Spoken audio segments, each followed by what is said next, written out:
Welcome to another episode of the MMA Lock-Cast. I'm your host, Manpreet, a.k.a. MMA Lock of the Night, and your boy on Twitter at MMA LOT. And this week we're going to be going over a monster card, and thankfully it kicks off 2020 for us. We got Conor McGregor making his return, didn't fight all of 2018, and now he's coming back against Cowboy Cerrone, an opponent that probably could have been a better choice. You know, Justin Gaethje is probably the name that a lot of people were thinking, but unfortunately, it looks like the Cowboy and Gaethje fight was the sweepstakes to see who gets to lose and then get the big payday and fight fucking Conor McGregor. So huge fight for a Cowboy here, and then a decent rest of the card. You know, if you guys checked out Combatisseurs, you guys will see that we actually tried to shine a light on the rest of the card. Right before I started recording this podcast, Grant Dawson and Chas Skelly had to pull out, so that's kind of shitty. That should have been a fun grappler's delight, essentially.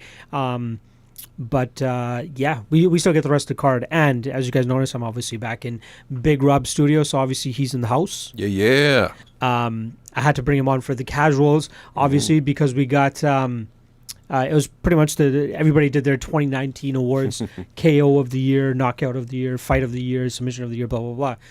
So I wanted to get the casuals perspective of your what you think the knockout of the year should be. I'm going to show you the top three candidates. Oh, okay. Just based off of one of the articles I pulled up, because I couldn't think of anything past the one that I think that should win. Sounds good. So first off, I'm going to show you Valentina Shevchenko versus Jessica. This was from UFC 238. Okay. You kind of saw the remnants of this. Okay.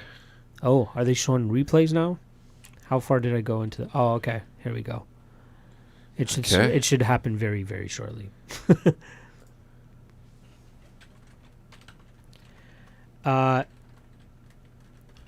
The blonde girl is probably one of the best fighters ever.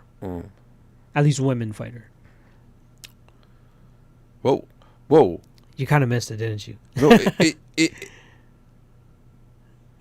whoa. I got to see that again. Oh, yeah. It looked like she just tapped her in the right place. Probably the most vicious women's knockout of all time. In terms of just like how dead she left that woman. Oh, yeah. She's not. She's still out. She's kind of still out. I'm pretty sure. Yeah. This girl's like just a soldier. Okay, where did she hit her? In the head? Oh, yeah. She is flatlined. It was kind of a weird live view where you didn't really get to see it connect, but once you see the fucking replay, jeez Louise. Okay. Boom. Whoa. Oh, it's near her temple, too. Yeah. And it kind of even looked like oh, yeah. That was like as clean as you could possibly have a kick. It was like she was out and then the kick followed through and yeah. Like she was out before the kick was over. The only way it could have been cleaner is if she landed on the jaw, but she landed on the head, but it was still powerful enough for her to not get knocked out. Crazy. That's her sister. That is her sister. There's no way these fucking women look alike. It's such a trip. Wow. Okay, so that's numero uno, or nomination number one. Okay. Nomination number two. Okay. James Vick versus Nico Price. Yeah. And it fucking kicked me out of the video. So it's okay. Let me try to finesse this shit live. Let's do it. Because we all know how good Fight Pass works. Come on. Fucking Fight Pass. You want that volume off, that's for sure. Okay. I believe it is coming right here. Okay. Oh, he was already out. Oh. Okay, sorry. That was a little bit too quick. Oh. Okay, just watch this. Boom. Wow. He was already out before he started eating those punches, but look, he just... Like, it looked like he was done, and then he just, ate a couple more shots. But it was the heel, dude. The heel at the right spot. Yeah. Still out. Wow, let's see. Where did he hit him? Oh. Right under was it under the chin? It was right on the chin. It was like... Yeah, so dead on. It's very rare you ever see somebody actually get this knockout. Okay, now when shit like that happens, is like people are like spitting out broken teeth and stuff, or is it The just mouth guard normally fine? helps. Okay. Yeah, mouth guard is normally Okay. the best, and now he's praying for him. Crazy knockout. Like, this guy has one of the I've shown you one of his knockouts before, where he was on his back and he was punching a guy and the guy went out. Look at that. It was his right heel. Oh. But the guy was already out. Like, Oh, all yeah, those so- punches so were it's- unnecessary. So Watch the right so- heel. Right heel. Boom. Boom. He's out. He's already out. He's already and out. then he hits him behind his head, and then he's hitting him in his. Yep. Hitting him a few. Okay, so wait. The heel, right heel. Boom. Boom. The guy's already out. And then he's hitting his. He had ear, maybe hitting his ear. Yeah. six punches unanswered. But obviously because the guy was out and down and fucked, pretty much. That one was crazy. Just because you never really see somebody off their back get a knockout like that, right? Oof. And then this is our last candidate. Let's see if I got the time. Jorge Gamebred Whoop. Masvidal. I'm sure you guys already heard that. Jorge Masvidal and Ben Askren. All right. A highly touted matchup between these guys. I love this guy. All right. I think I've shown you this one, but Okay. I need to show it to you again. Just for this sake. Yo, it's not going to be the foot, is it? Close enough. Okay. Oh, okay. You think I would do that to you? Oh, fuck. The rubber leg. Oh, yo. You know what you're not picking. I remember this one. Fastest knockout in UFC history. Yeah. I got to see that again. This guy's Yeah. so jokes. Yeah. Crazy. What? And the crazier thing is, he released footage of him after Practicing. Practicing Yeah. You're telling me. Oh, yeah. straight clowning him. Yo. It was a big grudge match going into it too. Yeah. He clowned himself. Now, okay, now check this out. I was thinking about this after the fact. If, for whatever reason, it leaked, word got out that that's what he was practicing, he could have been demolished. For sure. So it was good. It was like tight security. No one said yeah. anything. It was It was like just his team. It was just just his him and his team. team. Come on, show me the replay. already. huge strategy. No, he's still talking shit. Okay, here we go.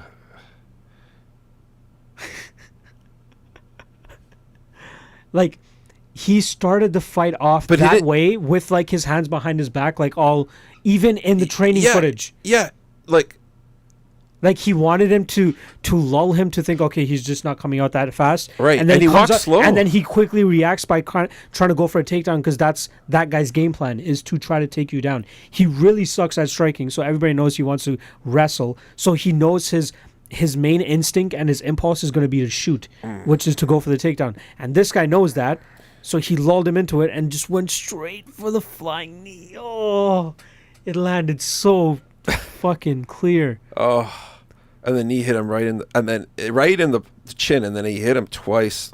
Already out though. Now, if the ref doesn't stop and he just keeps hitting him, does he just keep hitting him until the Keep ref hitting him. stops? It's on the referee. Now, what happens if he dies because he keeps hitting him? The ref's not calling, and he just Refs keeps will hitting probably him. get locked up. Really? Yeah, I don't think he would be liable. Okay. It's in the rules. Don't stop fighting until Yeah. until a referee stops it. Sure. If the referee doesn't stop it, what are you supposed to do? Yeah. No. I was just curious. Wow, that's So? wild. Okay, dude, hands down. What are you talking about? Right? This is Okay. for sure. That was my choice. That to me was just just Because awesome. it also skyrocketed his stock, and now he's one of the most famous fighters in the UFC. He had another big fight at the end. That was his second fight of the year. Oh. His third fight of the year, he fought at Madison Square Garden, Okay. headlining a guy against who is another big star, Nate Diaz. Yeah. And The Rock showed up. The Rock came there. President Trump was there. That's how big they made the event to be. And they made up a bad motherfucker belt for that fight. Whoever won that fight won it, and he won it. Like because Yeah. that was viral. That went Yeah. viral immediately. And everybody hopped on him. The other ones were good too. Don't get me wrong, but this one was different. Yeah. It stood out. It was record breaking, legitly record breaking. Yeah. My friend that hooked up all those posters in my studios. Yeah. He put out this artwork. Okay. Fucking crazy.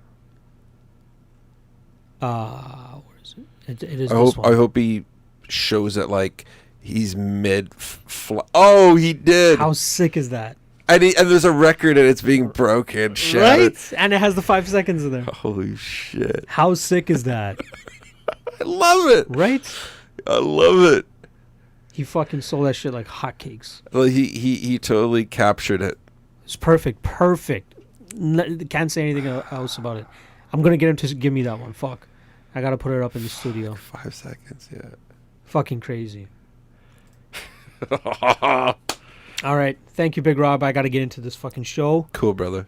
Thank you. We'll catch up a little bit more on the next episode, I promise. All right. At least for the we've already caught up, but I mean, Yeah. for the fans. True. The fans want to know. All right, so UFC 246, huge fucking event this weekend. Again, outside of the main event, the names are lacking a little bit. However, each fight brings something intriguing to it. I'll start off with the. You know what? It's been so fucking long since I've even talked to you guys. So UFC Busan was actually the last betting event. I did squeeze in Bellator 237, but I'll get into both of those real quickly. I'm just going to glide over them because this is probably going to be a pretty long episode. But yeah, I got my dog of the night play, Charles Jourdain. I had 0.75 units at plus 252 against Du Ho Choi. I thought that fight was a no-brainer to bet, especially at those odds. People are just writing off Charles Jourdain because he had a loss to Desmond Greene. Big shit, stylistically, this was a great fight for him to take, and he capitalizes on it. So big ups to him. Charles Jourdain gets to finish there. Lock of the night play, minus 240, I believe it was. Might even be 270. I got the fucking Australian odds up, or UK odds up. Let me fix that real quick. But yeah, Kyung Ho Kang was the lock of the night play. Easy 5-unit play for me. Almost every time that guy fights, I'm probably going to lay the juice depending on if I truly believe it's actually worth it. And in this case, the minus 250 was definitely worth it for Kyung Ho Kang. 5 units, 2 profit, 2 units on that. That was a great hit. I had a sprinkle of a dog of the night play on Tanner Boser, 0.25 units at plus 530 against Cyril Gane. Gane is looking like the truth, and I definitely thought that Boser was going to be a good test for him, especially in a heavyweight division that's kind of lacking, and Boser is kind of, treading around there. He's very experienced, been all around the world, has a ton of different assets in his game, but Cyril Gane is showing that he is the man to fucking kill here. So, minus 0.25 units on that. I had a parlay of Omar Morales, who hit pretty easily, as well as Alexander Rakic. I believe he got robbed in that fight against Volkan Oezdemir. Not going to get into it. We had a deciding splits episode on that, so make sure you go back onto the YouTube channel and check that out. I had 1.25 units at plus 154. Missed that shit because of that robbery, but that would have been a nice hit. And then my Hail Mary Patreon parlay, 0.25 units at plus 778. I had Rakic and Mike Rodriguez whiff on that one, so that one kind of hurt. Regardless, I ended that night with the profit 2.14 units. Happy with that one. That's 2 back-to-back lock of the night events that I hit. I don't really count the Bellator event that I bet on after as in my streak of lock of the night events. It's strictly due to the fact that it's just dog of the night plays. I don't couple those together. So in my head, I'm in a two event lock of the night streak, or 2 lock of the night streak, whatever you want to call it. I did bet on the Bellator event, Bellator 237. I had 1 unit at plus 120 and Quentin Rampage Jackson. Immediately regret that bet after I saw him step into the cage, but I thought if he just landed on Fedor once, it would have been enough. And then I had 1 unit at plus 280 on Sydney Outlaw, on a person that I thought was regressing in Michael Chandler. So I was more than happy because I think that Sydney Outlaw is a great fighter, very good jiu-jitsu. Obviously, it was going to be tough for him to get the fight to that state, but considering how Michael Chandler has looked as of late, I thought there was definite value on Sydney Outlaw at plus 280. So that was minus 2 units, but I still believe that I'm on a 2-event winning streak. Those dog of the night plays there, if I find value in them, I'm more than happy in taking them. But yes, I do regret the Rampage Jackson fight. So for UFC 246, I already have one bet in play, which I'll get into since it's on the main card. But as I've been doing recently, I'm going to be going quick picks through the main card, or through the prelims, with the exception of one fight that I'll actually get into for you guys, and then I'll get into the actual breakdowns of the main card. Might introduce all the picks, full breakdown of every fight in February. I took a shot with the Patreon thing. I still think it could be useful, and I've dropped the price down significantly for it. But I'm going to still be adding a little bit of content there for people. But I will probably do the full card breakdowns for you guys once again come February. So look out for that. All right, so let's do quick picks on the prelims. And we'll move forward from there. So I got JJ Aldrich over Sabina Mazo. I got Ode Osborne over Brian Kelleher. Don't really care too much about that fight, and honestly haven't looked the best into that fight, but I might throughout the week. We'll see. I got Tim Elliott over Askarov. I got Alexey Kamur over Justin Ledet. I got Nasrat Haqparast over Drew Dober. Sodiq Yussuf over Andre Fili. Excuse me, Jesus. And then I got Macy Barber over Roxanne Modafferi, though I am probably going to have a bet on that, and I believe that bet's going to be over 1.5. I do think that Macy Barber wins, but I think it's going to be a lot tougher for Roxanne Modafferi to put it away, so I like the fact that Roxanne will be able to survive for at least 7.5 minutes. But yeah, I'm picking Macy Barber to win there, but I believe the bet is going to be the over in that fight. And then, I kind of fucked it up. My guest I'm going to be bringing on for this event actually helped me break down Nasrat Haqparast versus Drew Dober. And I will insert that right here and right now so you guys can watch that. I am now joined by a friend of the show. It's long overdue that I have this man on.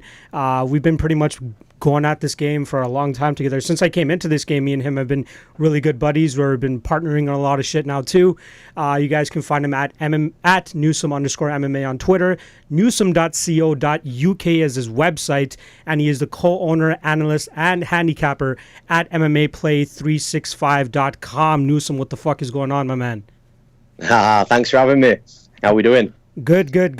Before we actually get into the matchup that I brought him on for, I just want to quickly drop a little bit of info about the tape index. This is something that me and Newsome teamed up on over a year ago. It's been a solid year since we came up with this idea together, and then we've been implementing it since February of 2019. It's coming up on a full year that we've actually had this out there for people to use. It's pretty much a bettors and a daily fantasy sports prep kit is almost what I like to describe it as. And it's pretty much been helping everybody out, leading up to fights. It has all the links of all the prior fights of fighters that are fighting on the upcoming card. And then in February, we're actually going to be doing a little bit of a change. We're going to be putting it behind a paywall. It's going to be $4 a month, but we're going to be adding to it. We're going to be adding Bellator. We're going to be adding the PFL. And also we're going to be going at least 4 weeks in advance of where we're currently at, just to allow people to get a little bit more ahead of the schedule, because we know we got a lot of people that like to get ahead of the schedule, yourself included, right, Newsome? Yeah, absolutely. And, it might suck to some people that it's behind a paywall, but listen, we're not looking to extort anybody with this. We're only asking for a little bit. The work that goes on behind the tape index is just, it's so time consuming, and, it's helpful for everybody. But I just, as we've already spoken about yourself, me and yourself, Lock, I think just something little, I think would suffice. And, we're talking about $4 a month. And when you really break that down, if there's 4 UFC events in a particular month, it's $1 per card, which is, it's nothing. It's a fucking steal, man.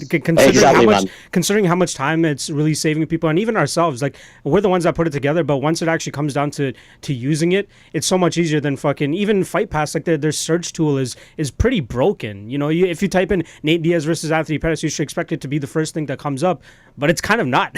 Whereas the tape index, you just go to our page, click on the fight that you want to see, it takes you right to it. And even if it's in the middle of an event, we have exactly the timestamp of where you're going to be able to find that fight too. So I think it's very helpful for a lot of people. A lot of people have been showing their appreciation, and we really feel it. But like you said, it takes a lot of work to fucking put together, and I think that I believe it will be very well received regardless. So we'll see who actually comes through with it and actually uses it moving forward. And that's not even us talking about Youku as well, the Chinese YouTube. Yeah, exactly. I've had a lot of pains fucking dealing with that website alone. They have a minute-long ads that you need to sit through. There's no skipping them either. So that's the tough part about actually using Youku. But let's actually get into the fight that I brought you on for. Well, what I actually do with the guests is I allow them to pick the fight that they want to talk about the most, and it may not be the main event, which is, I am the most happiest about when people bring up a fight that's not the main event, because I want to give shine to all the fights that are on the card there that may either be very entertaining or at least have some valuable betting lines attached to them, whether it's a prop or a straight bet. So we got Nasrat Haqparast versus Drew Dober coming up. Huge, big fight. Drew Dober's coming off a big finish over Polo Reyes last time out, whereas Nasrat Haqparast is on a 3-fight winning streak, beating Joaquim Silva, Thibaut Gauti, and Mark Diakese, one of your guys over there. What are your thoughts on the fights? What's your thought on this? Stylistically, how these guys match up? Well, first of all, I think you hit the nail on the head when you was talking about the introduction. Being happy that people don't pick the main event because it gives shine to other fighters, and that's one of the reasons why I picked this fight, because I feel that I just feel that not enough people, especially on social media, are talking about Nasrat Haqparast right now, because I genuinely think that he's one of the hottest prospects in the UFC, and I think what people forget is that he's still a kid, man. He's still 24, and he's so good. He's just such a good fighter. He's at a good camp. He's got good management behind him. Everything is lining up for Nasrat Haqparast to make a real run in the UFC. And like I say, that was one of the main reasons that I wanted to talk about this fight, and not just Nasrat Haqparast himself. I also like Drew Dober. I think Dober's a good fighter. I've won money on him before. Max bet him against John Tuck. That came through nicely. So I like Dober. I like Haqparast a lot. I like the stylistic matchup, and I just feel that it's one of these fights that is, not getting as much shine. Again, exactly what you said. People are talking about, obviously, a main event, talking about Sadiq Yussuf, Andre Fili, Tim Elliott, Askarov. They were talking about Dawson and Skelly. Obviously, that fight got pulled today. But in regards to this fight, I think it's a brilliant fight. Now, you've got two predominant strikers, Nasrat Haqparast, which I'll get into in a little minute. I'm just going to start with Drew Dober. Drew Dober, again, not many people know he's a junior Muay Thai world champion, so he's got fantastic striking, good technique behind him and everything that he brings into the cage. But also training up at Team Elevation, he's developed a really good wrestling game as well, and he showed that a lot against. He's shown it a lot in a lot of his fights. But again, I'm going to go back to that John Tuck fight, because John Tuck's a good jiu-jitsu practitioner himself, a black belt, I believe. So, he was taking him down. He was controlling him. He was staying out of the way of any sweeps, reversals, submissions. I think Drew Dober injured himself in that fight as well. So, to still be able to get those takedowns and dominate on top, I think that really speaks volumes for where he's at with his wrestling. But on the feet, like I say, he's got a Muay Thai background. He's a powerhouse. He throws combinations. He hits hard. He mixes everything nicely, blends his kicks to his punches, again, in his combinations. And he's got good cardio, so he manages to do that over the course of 15 minutes and 3 rounds if he needs to. And again, that's something that I like a lot in a fighter. But on the opposite side of the cage is going to be facing Nasrat Haqparast, which I've already briefly spoken about how high I am on him. But man, like, Nasrat himself is a very, very unique striker. He's got good power in his hands. He's quick. He's lightning quick. This is something I really, really like about Haqparast, because even if he comes into a fight against an opponent and he might be matched versus technique, or he might not be the more prolific striker inside the cage, but the dude is quick. He's lightning quick. And the other thing that I like about his striking and what he blends really well together is the angles that he takes. So he'll move laterally really, really well, but as he's moving laterally, he'll be timing his strike. So he might exit off to the right slightly and then throw the straight left down the middle. And it's those sort of strikes that not only get through the opponent's defense, but it also leaves the opponents really struggling to get reads on Nasrat, which brings me right into the next point that I wanted to talk about Nasrat as well. It's these reads, it's the IQ, and you're seeing this develop from fight to fight now. And like take his last fight, for example, against Joaquim Silva, you know, that first round was actually really close, and I bet Nasrat in that fight as well. I had him straight, and I also had him in a parlay with Colby Covington, who beat Lawler. So that fight, like, at one point I was not so happy about how the first round went, but actually when you go and watch that fight back, it's not that Nasrat underperformed or anything like that, and there's an argument that he maybe have dropped that round, but what he was doing is he was making the reads on Joaquim Silva.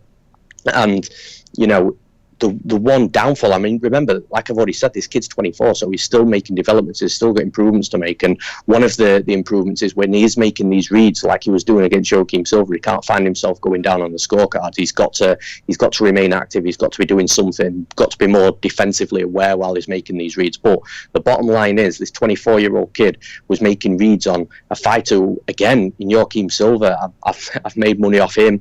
I'm a fan of Joaquim Silva. I think he's a really fun fighter. He's a powerhouse, again, good striking, good technique, and he was making reads against a fighter like this at such a young age. And in the second round, at the end of the first round, he really started to take over, and in the second round, obviously, he came out the blocks fast, and he ended up knocking Joaquim Silva out, which not many people can say that they've done. So I really like Nasrat. I do like Drew Dober, but I really like this fight, and I think this fight is going to be absolute fireworks for as long as it lasts. And I do think that we might see Drew Dober try and wrestle a little bit, especially early on, especially if he's getting tagged and he realises that he's at a speed disadvantage. I can see him, you know, resorting to Plan B and going to his wrestling. But we saw in Haqparast's debut against Marcin Held, and you know, I know Marcin Held's not with the UFC anymore, but the dude is still a legit grappler. And Nasrat, yes, he was taken down, and you know, he was worked on a little bit, but the fact that someone like Marcin Held couldn't completely steamroll him on the mat, and Nasrat Haqparast could get back up and things like that, tells me that that he's fine down there. You know, he's comfortable, he doesn't panic, he stays calm, composed, and like I said, and I've already said this already, you know, the developments that Haqparast is making from fight to fight is just astronomical right now. It's like a lot of people talk about the Thibault Gotti fight, and you know, how he couldn't get him out there, and he slowed down towards the end of the fight. Well, he slowed down towards the end of the fight because he was going 100 mile an hour in rounds 1 or 2, trying to put him away. He was so close to putting him away.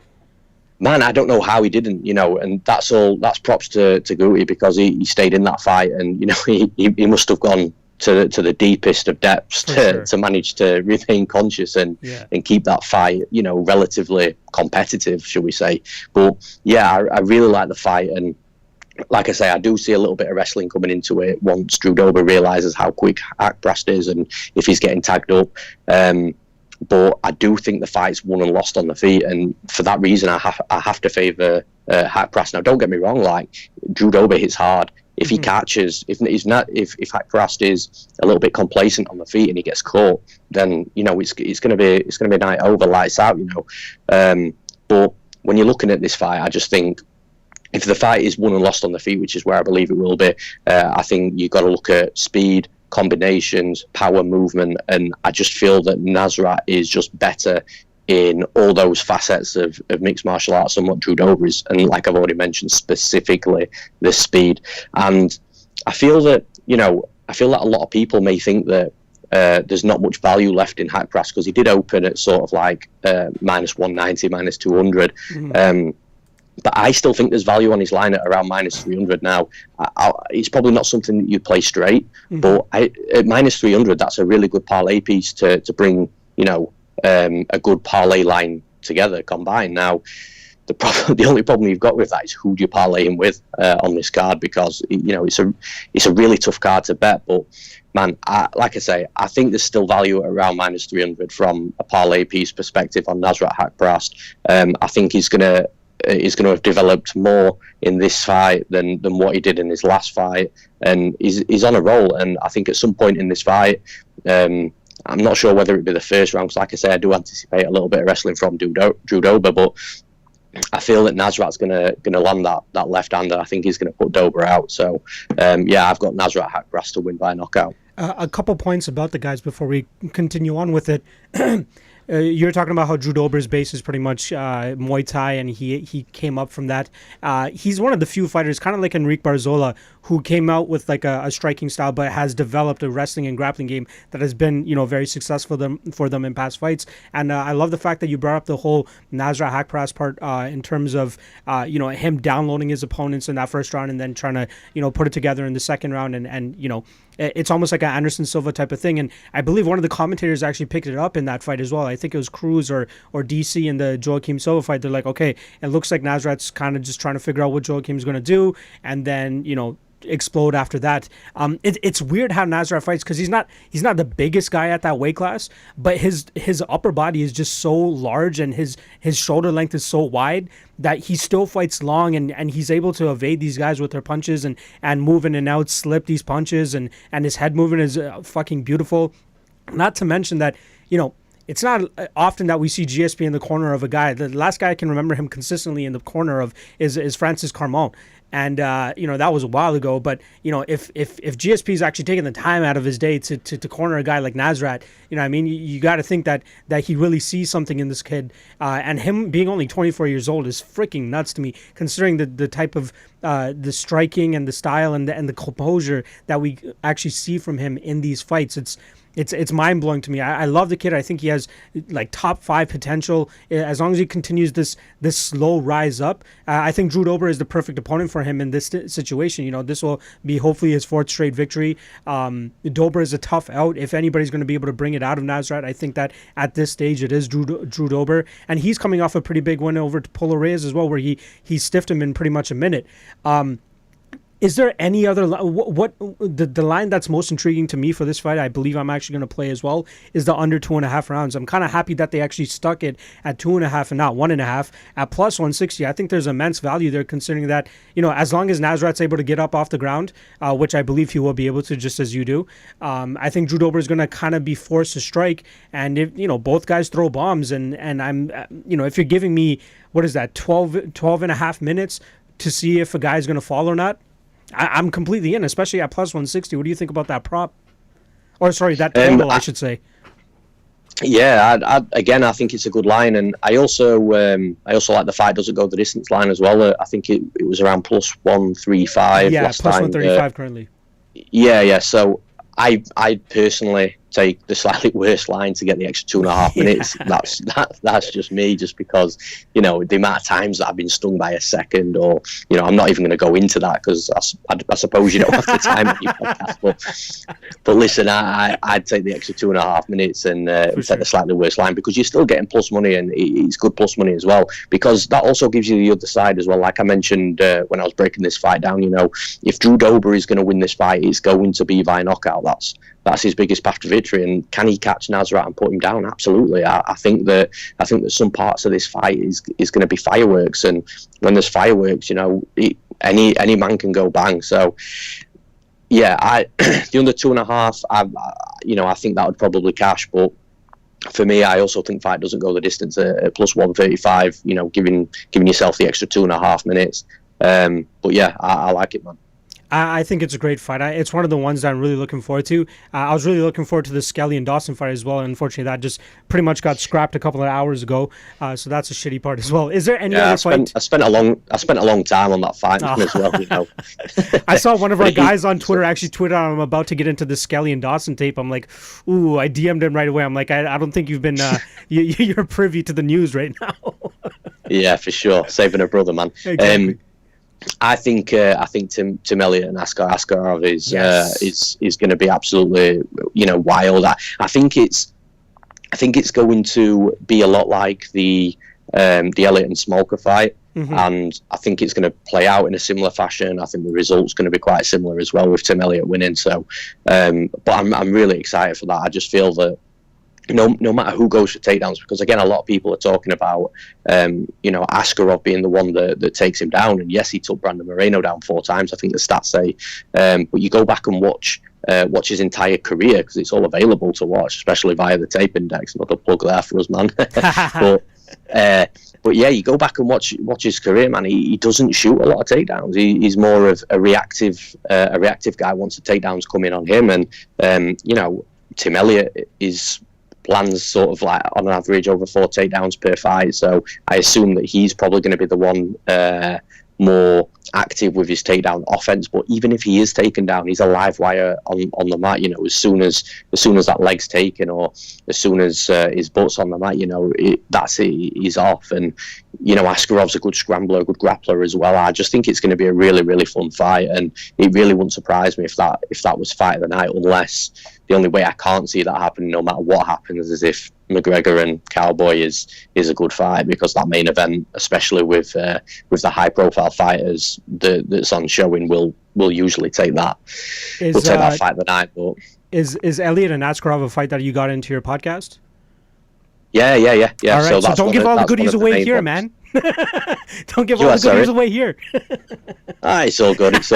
I go into way more depths in that fight anyway on the podcast. But yeah, man, like I say, I think that's going to be fun. And obviously Sadiq and Fili as well. I think everyone's really excited for that. The only feeling I have about that fight in regards to how fun it's going to be is normally when these fights are hyped up to be absolute fireworks, they can sometimes be a bit of a letdown and disappoint. I hope that's not the case, but as much as I think it's going to be a really fast-paced, good fight, it wouldn't surprise me if it ended up being really technical and both fighters just really respecting the qualities of each other. But we'll see. I think it's going to be a good fight regardless. You know me, I like my violence bets, and I kind of like the under 2.5 on that Fili Yussuf fight as well. I'm not sure if I'm actually going to bet it myself, but just given their styles, I kind of like that under in that fight as well. But I don't want to keep talking your ear off. I want people to actually go to your podcast, the Newsome MMA podcast. You guys can check it on YouTube. I believe it's available on all podcast platforms as well, so make sure you guys check that out. Once again, at Newsome_MMA on Twitter, newsome.co.uk. It's so weird saying that, not just Newsome. It's NewsomeMMA.co.uk. NewsomeMMA.co.uk. My apologies. Yeah, for sure. I got to get that .co.uk under my belt. I'm just so used to .com or .ca. God damn. But yeah, newsomemma.co.uk, and then also make sure you guys check out MMAplay365.com. He's sporting that spiffy zip up there as well, as you guys can see. Tape Index. Make sure you guys check that shit out as well. Newsome, thank you for coming on. I got to get you on a little bit more regularly. It's absolutely, a bitch man. Thanks for having me on. It's a bitch that you weren't the first guest, but things just didn't play out correctly. But I'm glad to have you on for this fucking huge card, UFC 246. So good luck on your bets. Appreciate you joining me, and make sure you guys check his ass out. Good luck too, man, and I appreciate you having me on. Perfect. And we're back. All right. So this leads us into our main card. And I do like the opener on this. And I do think that there's some value, especially with the lines moving the way that they are. I like me some Diego Ferreira here. So I'm talking about Diego Ferreira versus Anthony Pettis. Just looking back at their last couple fights, you can see where Diego Ferreira has made his improvements and why I think he has elevated his level to get to a point where he's going to be able to beat a guy like Anthony Pettis. Just in his last 3 fights alone, he's on a 5-fight winning streak, but even in his last 3 fights alone, you can see the forward movement, the consistent pressure, the punches, the 1-1-2 is one of his best shots, just because it continuously pushes his opponents away and kind of allows him to be a battering ram and continuously push that pace. I love Diego Ferreira in the spot, and with the regression that we've been seeing of Anthony Pettis and his ability to just allow his opponents to set the pace, and he kind of just conforms with it at all times. You guys will notice that in the Tony Ferguson fight, he kind of, starts throwing a little bit more than he should, which allows him to gas out even quicker. He was trying to match Tony Ferguson's pace, wasn't able to. In the Wonderboy fight, he tried matching his pace. He eventually got the finish in that fight, but it wasn't looking good for him leading up to that. He was waiting around for Wonderboy and then playing into his game and again, setting, matching Wonderboy's pace compared to trying to pick it up a little bit to try to put Wonderboy on his back foot a little bit more. And then in the Nate Diaz fight, not as evident as his previous fights, but he did let Nate Diaz kind of set the pace of that fight, and then he slowly took over. He had a little bit of a resurgence at the end where he was able to actually reverse position on Nate Diaz, but then Nate Diaz was able to get it back. When he crumpled, there was one aspect, I believe that Nate Diaz hit him with the knee, and he kind of just accepted the position and just fell to his back. Small things like that kind of show that Pettis is a guy that does, continuously fold, and it's kind of unfortunate. And yeah, you can say what you want about him. Like, he did recover from it, and maybe it was good for him to kind of survive and eventually get the reversal. But I think a guy like Ferreira would, one, probably get the submission if he gave up that position, and two, he would continuously follow up with shots as well. Nate Diaz, he could do that too, but he's not as strong and as powerful as Ferreira, in my opinion. So I think he's going to have a lot tougher of a time fighting a guy like Ferreira than he did against Nate Diaz. And we kind of saw what, as good as Masvidal's been doing as of late, he is kind of like, he's not going to be a champion. Like, he's a good fighter, and he can put good pressure on guys and strike very well with them. Look what he did to Nate Diaz, and then look what Nate Diaz did to Anthony Pettis. And I'm not trying to do any bullshit MMA math here, but if you put the same type of pressure that Diego Ferreira did on Anthony Pettis just as Nate Diaz did, it's a no-brainer. At first, I thought it was Ferreira overvalued at the minus 250, and I probably would have bet him at the minus 250 as well.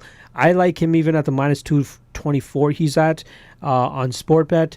He's in the minus 240 for Pinnacle. I want to see where he's going to be come the time where I really want to pull the trigger. If it gets to minus 200, I'm fucking ripping that bet. But I'm even confident in the minus 225, minus 230ish range, especially after running the tape. It's kind of a no-brainer. People can say what they want about Diego Ferreira getting clipped and hurt by Mirbek Taisimov in that first round. I think Taisimov hits a lot harder than Anthony Pettis, to be honest, and that was a really hard shot that Mirbek landed on him. But after that, it was all Diego Ferreira. His pace and pressure just absolutely broke Mirbek Taisimov, who I think very highly of. I think that Pettis is going to have issues with Ferreira's pressure, and I think it's simply going to come down to that. It will take a flash knockout for Anthony Pettis to win, because I think that Ferreira is even better on the ground. So outside of a flash knockout, I think this is Ferreira's fight to win, and I think there's an intense value at the minus 230ish range you might be able to get at some of your books. Hit that shit. That's going to be my lock of the night play. I'm going to go at least 4 units on that. The 5 units I could think about, but I'm going to go with the 4 units. I am very, very confident in Diego Ferreira here. And if you even don't want to play him safe, you're more than welcome to actually parlay him with anything else on the card. Nasrat Haqparast is probably the best spot to parlay him with. But yeah, I love Diego Ferreira in the spot. Next up, we got Claudia Gadelha versus Alexey Grasso. Pretty much a pick 'em at this point. I think there's a little bit of value on Gadelha here. The one thing that we didn't really get to see in her last fight against Ronda Marcos was her cardio truly tested. That's kind of been the knock on her ever since she started, having those string of losses. But in the Ronda Marcos fight, it was very, it wasn't entertaining. It was pretty. It wasn't a fast-paced fight. Let's just put it that way. You're not really going to be able to see what a gas tank is made of if you're going to be going at that pace. I think that Alexey Grasso will force a faster pace. So I think that, with Claudia Gadelha working with Mark Henry, I want to see if she's actually made some improvements in her cardio, or at least being able to conserve her energy when he gets these fighters to the ground. Alexey Grasso does a really good job of, initiating scrambles and trying to reverse positions as she's getting taken down. She showed it in her fight against Ronda Marcos. She showed it in her fight against Carla Esparza. Tatiana Suarez's fight was very tough for her, but that's going to be tough for anybody. But I think that Gadelha actually has some value at the pick'em line.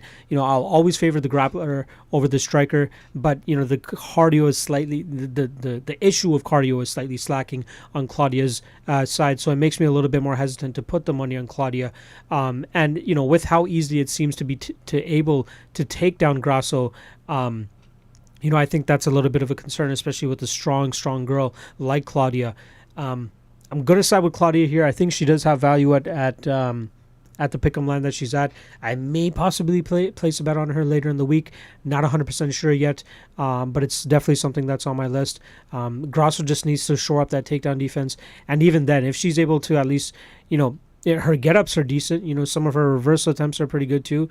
But I'm interested to see how she does against a girl that has as heavy of a top pressure as Claudia Gadelha, who can absolutely improve in that aspect as well, and I think she's going to have a little bit of trouble here with Alexey Grasso to keep her down, but it comes down to her cardio. It comes down to if she's able to control Grasso in those aspects, and I don't know. I'm willing to find out and buy into that at the Pick'em Land Impossible plus money that she might hit.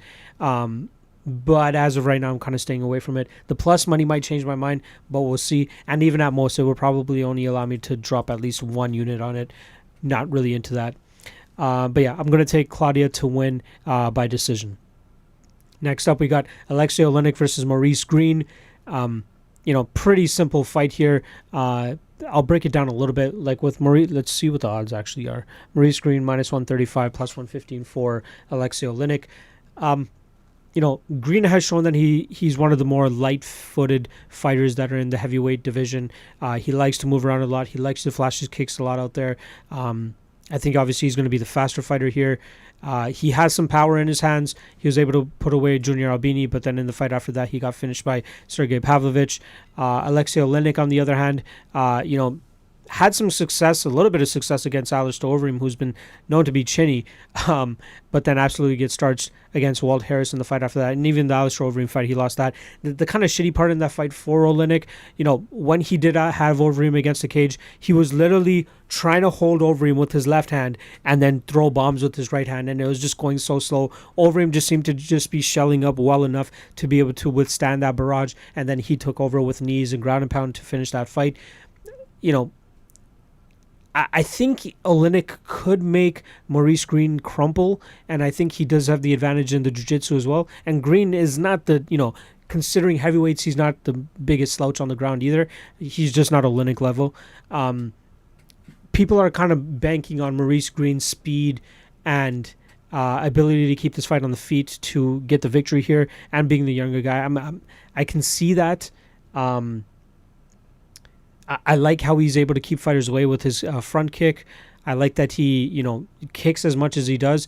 I hope that he just is able to show that he can bring his kicks back quick enough before Oleinik can get a hold of him and possibly take him down.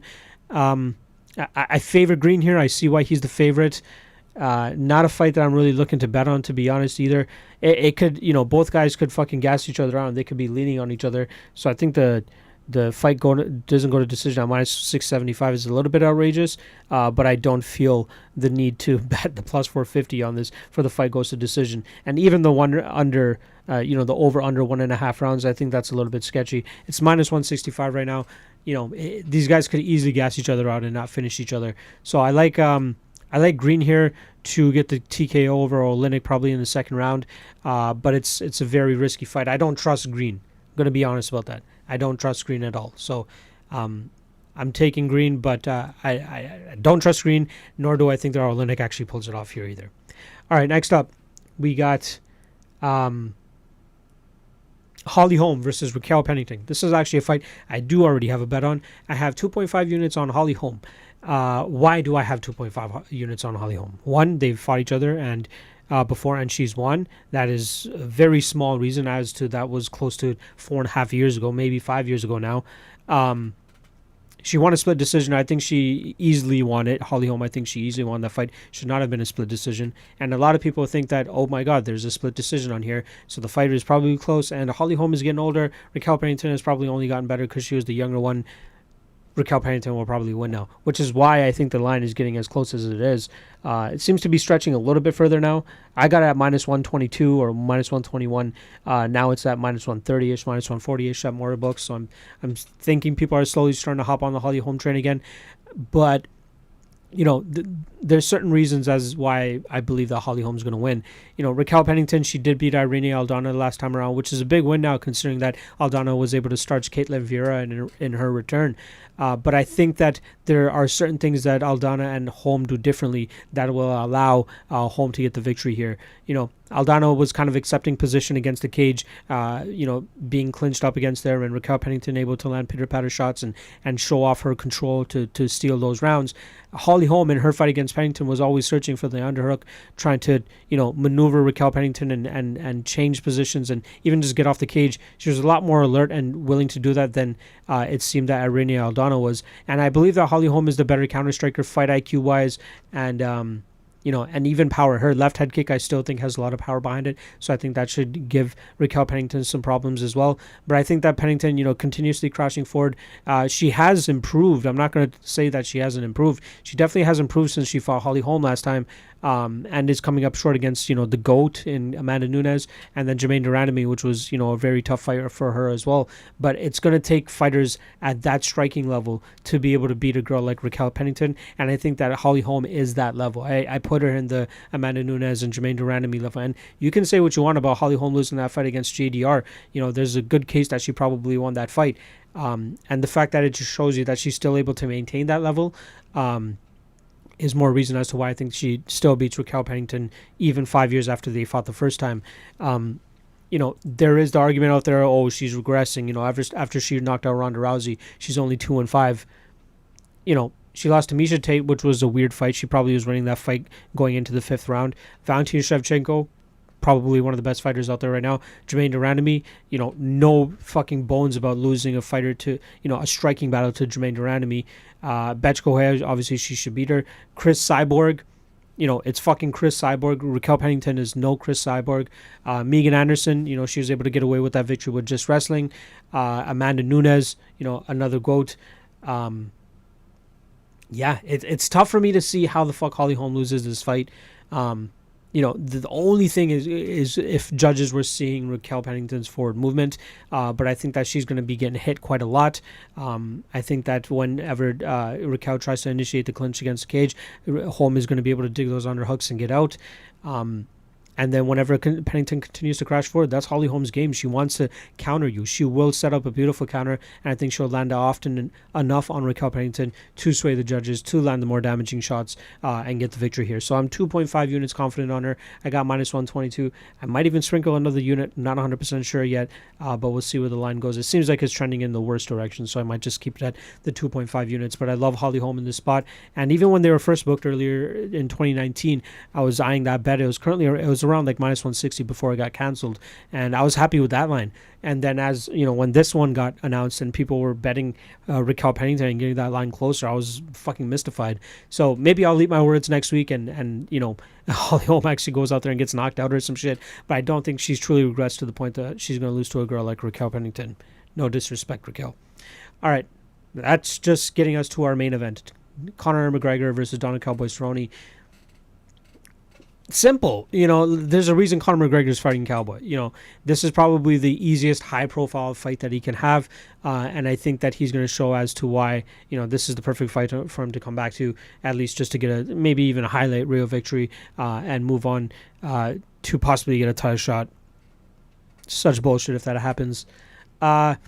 Cowboy, great fighter overall, has the tools to beat Conor McGregor, don't get me wrong. If he really wants to mix in his wrestling and make this fight interesting, he can do that. It would take him longer than a round and a half or 2 rounds, I believe, to at least secure that type of position where he could do some legitimate damage, unless he rocks Conor, obviously. But I think he's going to have a tough time dealing with Conor's range, his speed, his in and out movement, and then that left hand, which I think ultimately will be the end of Donald Cowboy Cerrone. It sucks because I kind of want to see Cowboy win here, but I think that he's going to unfortunately fall to 3 losses in a row. Betting Conor straight here I think is a little bit ridiculous at -330, -300. I think that in the distance I think might be better. McGregor inside the distance -250. McGregor by KO -210. That's fucking nuts. The under 1.5 is +105. So maybe betting the under is actually, what, I could see definitely going over 1.5 as well. Everybody's picking Conor to win by knockout. I probably wouldn't even bet the -200 for Conor to win by KO or whatever the fuck it is. I'm just going to stay away from it. I honestly want to watch it. Like, a part of me wants to see Cowboy win. A part of me is trying to convince myself that there is some value in Cerrone at +280. If he hits +300, I might have to fucking, pop in maybe a 0.4 unit. I think at that point the bet on Donald Cowboy Cerrone is definitely of value. Even at +280, that's fucking ridiculous. I honestly didn't notice it got that high. yeah, I'm very interested to see closer to the fight how big of a dog Cerrone comes. So if you guys actually see me make a bet on Cerrone at like plus 300, don't blame me. It's totally fucking value at that point. One thing that my man Z taught me, and not just taught me, but like kind of reiterated to me, was that don't settle on the fact that a fight is going to play out a certain way because of a guy's chin. One night it might be there, one night it might not be. And Cerrone, Gaethje did like drop him and have good success against him. He wasn't like completely out. He could definitely Conor could definitely down Cowboy with a shot, and follow up with TKO and finish him that way. But he's gonna have to land clean enough, and that's kind of another shitty part about Cerrone's game, is that he doesn't really move his head the best. So I think that McGregor has good enough fight IQ that he'd be able to lull Cerrone into some sort of knockout, and set up a trap and get the victory that way. But under plus 300, I don't trust Cerrone, and over minus 285 I think is too much for Conor. Minus 250 I think is a little bit better. So if it somehow like spikes and comes back the other way, I think there would be value on Conor there. But currently where the fight sits, I'm going to stay out of it. I'm just going to watch it as a fan. If Cerrone hits that plus 300 line, I might take a bet and take a chance on Cowboy there. And that would be fucking monstrous if he actually pulls that off. Considering what the MMA gods do and how certain things have played out, I think that Cerrone is probably primed to beat Conor right now. But my official pick and my prediction is going to be Conor by first round KO. I don't think that Cerrone is going to be able to get into his groove before Conor ends up setting up that trap and lands that beautiful left hand and puts him out. Hopefully we get Conor versus Gaethje next, because I think that would be the fight that everybody wants to see, and then I think that would be more than enough evidence and proof for him to actually accept a title shot after that, and be warranted a title shot after that. So that's UFC 246. I appreciate you guys checking it out. Hope you guys enjoyed Newsome on the card, or on the show. I know his fucking video froze up, so that's a little bit hilarious, but I did my best to get him on camera. Wi-Fi judges or internet judges were in a different result for that. I don't even know what the fuck I'm saying. It's fucking late and I'm tired. I apologize, guys. I'm just trying to be entertaining. Regardless, make sure you guys check out the Twitter at MMA LOTN. I'm going to be sure to put up all my picks there. Again, I've only bet Holm so far.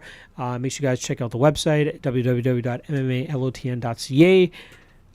Make sure you check out the index as well. That's on Newsome's website. All of this shit will be in the description below. Make sure you guys check that out. And please, please, please go check out the episode of Combatosaurs that I just dropped with Fernanda Praches. It is going to be dropped within 24 hours of me dropping this video. So hopefully you guys check it out at that time, and that's going to be available. I had a great conversation with her. We had some wine, we had some beer, and we just talked all shit about MMA. She's been around the sport for a ton of time, down in Brazil, helping out the UFC, and then just having her own experiences as a journalist.